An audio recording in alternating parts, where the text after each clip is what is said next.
I never set out to send anything to the moon. That would have sounded like the sort of idea a child might have scrawled in crayon in the hazy light of a school afternoon just before the bell. It would have sounded like fantasy, or the kind of ambition you read about in biographies of odd inventors with wild hair and impossible dreams. But life, as it unfolded, let me wander quietly from the mundane toward the miraculous, so quietly that I hardly noticed the moment I crossed over into plans that might get me laughed out of any reasonable room. I became the man who sent letters to the moon. It started, predictably, with loneliness. Not a loneliness of absence. My apartment buzzed with life. My city throbbed with the pulse of trains and traffic and Sunday soccer games in far-off parks. Mine was the loneliness of too much that's silent, the kind that seeps around stacks of unopened mail and the rows of empty mugs that gather by the windowsill. There's an ache that comes not from being alone, but from being unanswered. I have always loved letters.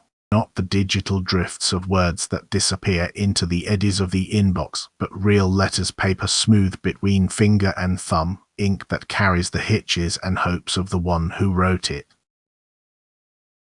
There's a gravity to a letter. It's a small act of faith, really, to put words down on a page, to trust them to bridge the sprawl between two lives, two hearts, two places in time. It struck me one grey-smeared Tuesday that I had never written a letter I did not expect someone to Sunday read. Even the little notes left taped to refrigerators, even the apologies scrawled across postcards, even the scraps at the bottom of desk drawers, all written for eyes I could imagine, eyes that might someday look up startled into mine. But what, I wondered, would happen if I wrote a letter for no one? Or at least, not for anyone on earth. The moon, darling of night watchers and poets and lonely children, seemed as good a destination as any. For as long as I could remember, I'd watched it hover over the city, milk-colored, seldom full, often fuzzy behind the city haze. It looked so close, sometimes near enough to touch, if one only leaned out far enough from a rooftop. And yet it was not just a far thing, it was the first foreign body, the great elsewhere that swallowed so much of human longing. On a whim, I tell myself it was whim, though it was more likely desperation. I sat at my kitchen table and uncapped a battered fountain pen. I wrote, "Dear Moon," I began. I must have looked a little mad, hunched over the paper with my tongue caught between my teeth. Perhaps I wished for moonbeams, or solace, or for somebody or something to say, "I heard you." The letter glimmered with half-buried hopes, secrets I would blush to utter aloud, fears I had shelved for so long I needed to blow the dust off before I could even write them. I folded the letter, sealed it in an envelope, and scrawled, without thinking too much about the logistics of interplanetary mail, the moon. I set it on the windowsill, where the moonlight might catch it, or a particularly motivated breeze might someday shuffle it off and away. I didn't expect the postal service to pick it up, or for some scientist to discover it centuries from now and chuckle at the foolishness of old hopes. Instead, I imagined the moon itself, cold, crater-eyed, ancient and patient, listening. I thought I might feel lighter for having sent my grief, my longing, and my hope out into the night. The next morning, the letter was still there, but somehow I felt as though it had already traveled. That was how the habit began. Each night, after the dishes were clean and the neighbors' lights blinked out one by one, I wrote to the moon. Some nights, I wrote long paragraphs about my day, the awkward conversation at work, the moment I saw two sparrows fighting over crumbs, the joke that fell flat at dinner. Other times, I asked questions. Why do we love what we cannot have? Do you miss us when your face is dark? What is it like to circumnavigate the earth, always present but never quite belonging? After a while, my tone shifted. I started telling stories, memories of my mother humming lullabies as she brushed away my childhood nightmares, the year I fell in love for the first time, and how love was both simpler and more terrifying than any moon mission could ever hope to be. I told the moon about regrets, the friend I let drift away, the grandfather I never hugged goodbye, the way I sometimes walk in circles, desperately retracing the steps back to who I used to be. Writing to the moon became my ritual, a nightly shedding of what weighed me down. The act was simple, almost childlike. There was no reply, of course. Yet each letter felt like a release, a confession hurled across the cosmic divide. To write to something so impossibly distant was, I found, a strange sort of intimacy. I began to consider just what that distance meant. The moon hangs in our sky, casting light across fens and farmland, city and sea. Any child, anywhere on earth, may look up and see that same celestial guest, its phases ticking off time not just for our calendars but for our very lives. Yet the moon is, in truth, impossibly far, nearly 250,000 miles, if one measures such things. It is both the most visible object in the night and the most unreachable. It's funny, the farther I sent my words, the more I felt I was speaking to something inside myself. There's a particular aching yearning for connection that cannot reply. In that space, I discovered the language of longing. To write to the moon was to write to my most secret self, the self that bled quietly behind polite smiles, the self that never fit properly into the everyday scripts of work, errands, and dinner parties. During those months, I read about early astronomers and poets, about Apollo astronauts and ancient myths of rabbits and lovers strewn across the lunar surface.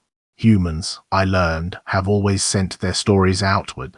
We carve them on cave walls, seal them in bottles, bounce them off satellites. For centuries, people have scrawled wishes on slips of paper, folded them into birds and ships, and cast them to the wind or the rivers or out to the great silent disk above. I began to think about the real letters we send each other.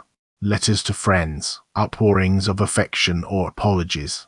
Letters to future selves, dashed off in the hope we will survive to be wiser, kinder, more whole than we were. Letters to the dead, unsent, unfinished, folded into drawers with the envelopes never sealed. All letters are an act of daring. We trust, in sending them, that someone will care enough to read, or at least that the mere act of sending will unburden our hearts. But letters sent to the moon require something more radical. They demand the acceptance that reply is not the point, that sometimes the most important thing is simply to send our words out into vastness, not knowing what will come back, if anything. One rainy evening, as I sat hunched beside a brittle radiator, I tried to imagine what would happen if the moon really could read. What might it make of these human stories? What might it think of our contradictions, our stumbles and ambitions, our willingness to love despite the certainty of loss? Would it envy us, in some distant, rock-bound way, for our small, beating hearts? After a while, I found myself looking for other people who had sent letters to impossible destinations. There was a girl who wrote to a sister lost years ago, the old man penning weekly notes to his wife's grave, a mother tucking missives into her daughter's suitcase as she left for college across the ocean. Love, memory, regret, everyday joy, they each sent their feelings outward, asking the world to hold what was too heavy to keep inside. To be the man who wrote to the moon, I realized, was not so different from being any ordinary person who dares to say, "This is how I feel." Just more honest, more explicit about the vastness of the silence that echoes back. The longer I kept up the ritual, the more I grasped the paradox at the heart of all communication. To speak, or write, is to admit our separateness from the world, to acknowledge the gulf between what thrums behind the ribs and what can be pressed into sentence and phrase. The act is always a kind of leap, a gesture of hope that something as raw and fragile as thought can travel across distance to be understood.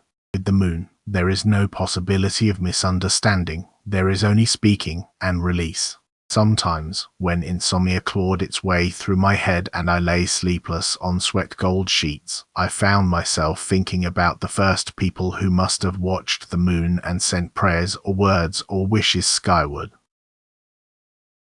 Before science, before spaceflight, before radio waves, just someone, lonelier than they could bear, tilting their face up in hope.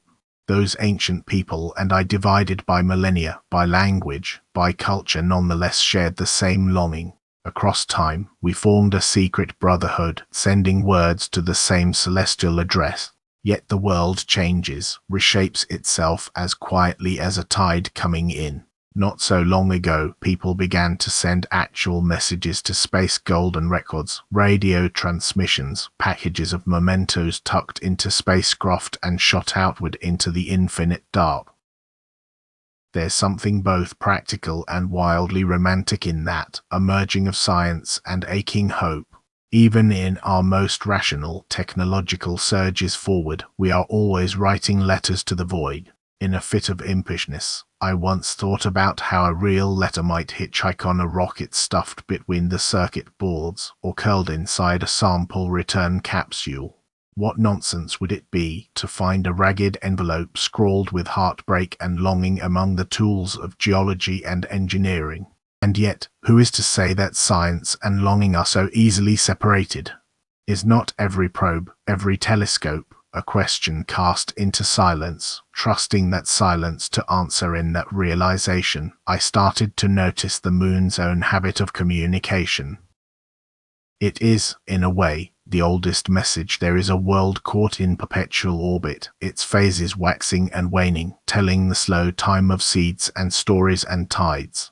It carries evidence of ancient impacts, its craters indelible signatures in the dust. The moon bears witness to the earth, without judgment or interruption. I saw then that my letters, for all their futility, mirrored the messages the moon sends back with its pale light, a silent reply written in patterns across the sea and rooftops and the open palms of children reaching upward in wonder. I kept writing. Through heartbreak and change, through job switches and illnesses and the messy unraveling of relationships, I wrote. Sometimes I scrawled wild happiness, the absurd delight of a sunbeam through the kitchen window, the laughter of friends echoing through my apartment. Sometimes my letters were soaked with anger, the ink smeared where my fingers pressed a little too hard. Sometimes I didn't bother with words at all, just scribbled a shape or an exclamation or a frantic series of lines marching toward the margin. Each night, as I sent my letter to the moon, I came to understand a little more about the rituals that keep us alive. To live is to reach, endlessly, across emptiness. Speak knowing you may not be heard, to love knowing you may not be loved back, to shed the armor of silence and confess that which is most vulnerable and true. Eventually, my friends noticed the pile of envelopes stacking near the window. They asked, gently, if I meant to send them anywhere or if I was working on some new art project. Some laughed, some looked vaguely alarmed, but a handful understood. A couple joined me for nights of writing letters to their own distant recipients, to old flames, or to the vanished versions of themselves they privately mourn. We drank wine and whispered our hopes to each other, and I thought, maybe this is all there is, to reach and be reached, no matter how brief the span or how unlikely the audience. I do not know whether the moon cares about my letters. I suspect it does not. But to send words outward is to enact faith, not faith that you will be answered, but faith that it matters to speak at all. Each letter marked a moment in time, proof that I lived and hurt and hoped. And in that, the silence after each sending was not emptiness, but acceptance. Loneliness made bearable by the act of naming it, grief made less sharp by the shape of words, joy made more real by being shared, if only with the sky.